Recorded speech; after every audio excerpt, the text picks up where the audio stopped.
Randall Hopley's sentence appeal went before BC judges today at the Vancouver Law Courts. Hopley was convicted of abducting 3-year-old Sparwood boy Keenan Hebert.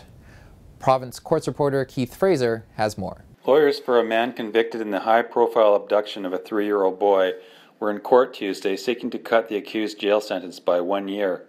Kenneth Beach made the submissions in the BC Court of Appeal on behalf of Randall Peter Hopley, who pleaded guilty in connection with the September 2011 abduction of Keenan Hebert of Sparwood. Hopley received a 7-year jail term and an order that he be supervised in the community for 10 years after his release, in addition to credit for 26 months of pre-sentence custody at the rate of 1 day per 1 day in custody.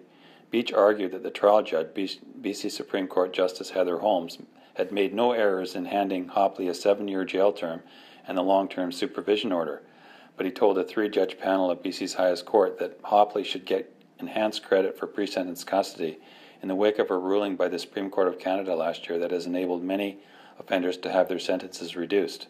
He said it was a question of fairness for Hopley, who, if given credit for 1.5 days per day in custody, would see his sentence reduced by 13 months or a little over a year.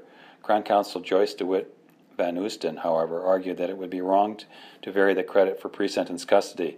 She told the panel that Hopley shouldn't get the extra credit because he's unlikely to get early parole, one of the main criteria that the court looks at in such applications.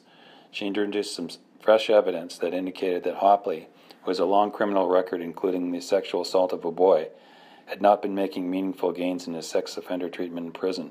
The panel reserved judgment. Hopley was convicted after he broke into the Hebert home and took a sleeping Keenan away with him to a secluded cabin in Alberta. He held the boy for 4 days before returning him to his home.